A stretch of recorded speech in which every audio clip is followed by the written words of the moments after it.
Hi everybody, welcome to my channel where I'm going to be talking about things fibromyalgia and to do with chronic illness, invisible illness, and things like that. So I thought that the first video that I should participate in is the chronic illness tag. I'll post the questions down below and other links to things that I am probably going to refer to, but I haven't already. So I have the questions here and I'm just going to answer them. Question number 1. What are you diagnosed with? Well, chronic illness primarily that I'm diagnosed with is fibromyalgia, but with that comes a lot of other things like chronic fatigue syndrome, IBS, stuff like that.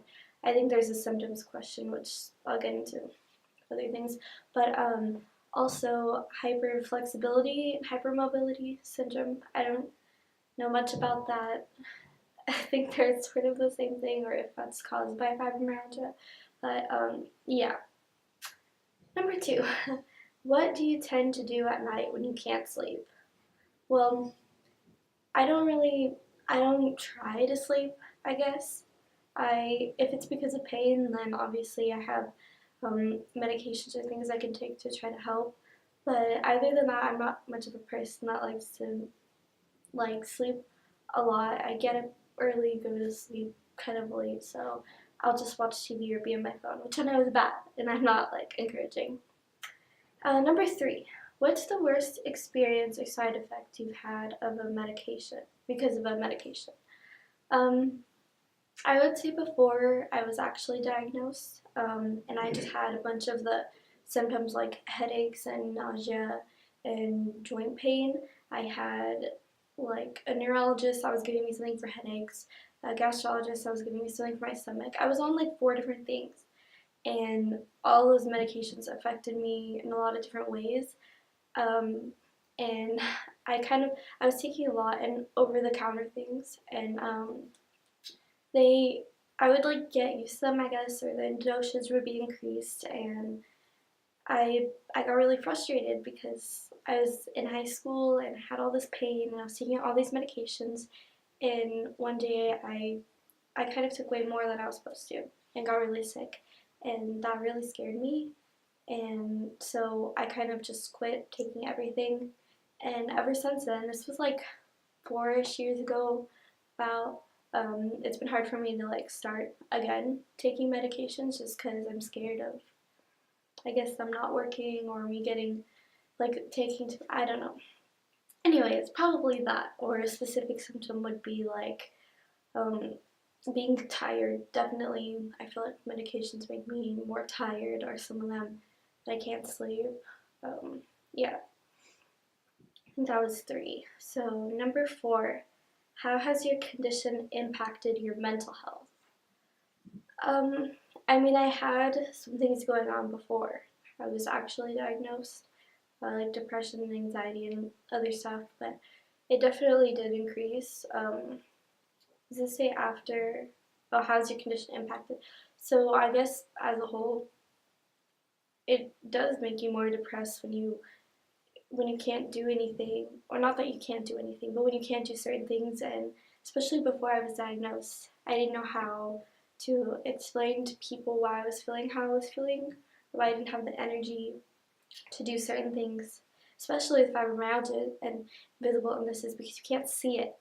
And so I never really had PE classes that I was in, but I tried to do cheerleading a few times, and that didn't go so well. I was dizzy a lot. I had headaches a lot.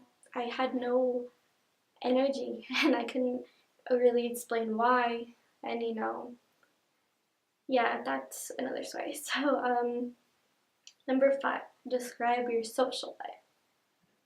My social life is fine now, but I think when I went into my first year of college, it was hard because there was a lot of physical things that I had to do there that are hard because of fibromyalgia, and I'm kind of always starting new medications. I haven't found one that works really good, so I'm always trying something else every few months. But it was after the period where I didn't take anything for a long time, and then I went to college and started taking something, and that also was one of the ones that like made me so tired.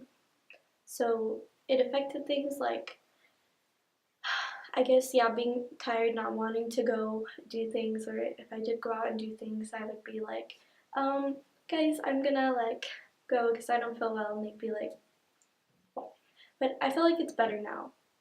But sometimes I think it's just about managing it in the day. It depends. Number 6. What is the hardest thing to do when you're flaring? Depends on the kind of flare, but I would definitely say like paying attention, like if you're in a class or if you're trying to read something or focus on something, definitely paying attention. Or if it's while I'm at work, it's, I mean, anything, because I'm in so much pain, and especially if you're working in customer service and you have to deal with people, and sometimes I catch myself being so rude and I'm like, oh no, I shouldn't take it out on other people, and you have no idea like what is going on with me, or my coworkers don't even really, I guess, know. So yeah, it could be different things. Definitely physical things though. If I'm in a flare, sometimes the joint pain, like in my knees, are so bad that I can't like really move. So during those flare-ups, it's like really bad. You don't want anyone to witness that. 7. Do you have worries for the future? Yeah, of course I do. I think anyone, well, maybe not anyone, but people with chronic illnesses do, because it can be so unpredictable, especially with incurable ones like fibromyalgia.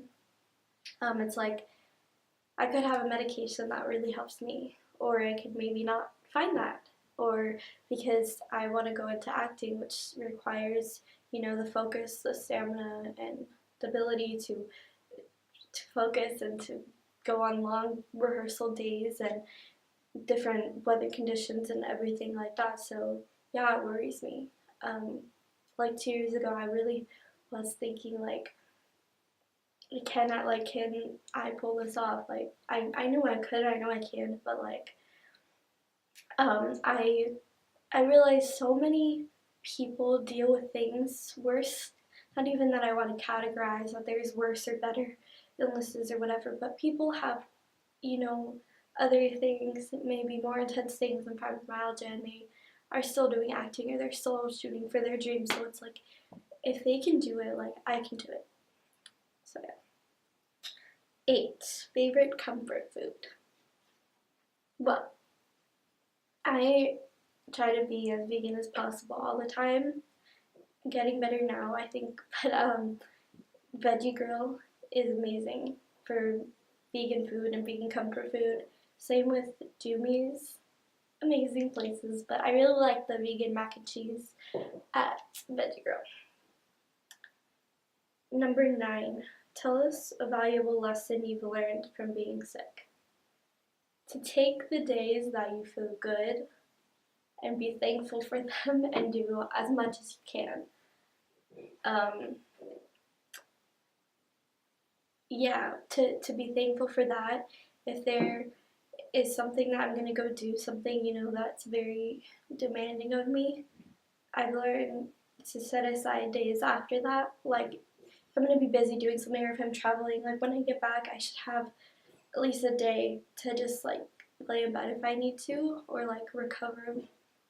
I guess planning recovery days, planning things to bring with you, like creating your own little self-care pack that you need, whether it be medications or like those like wraps, or if there are certain what's it called, like balms or those things that work. Some of them I like. It's hard for me to tell which ones are working, but yeah.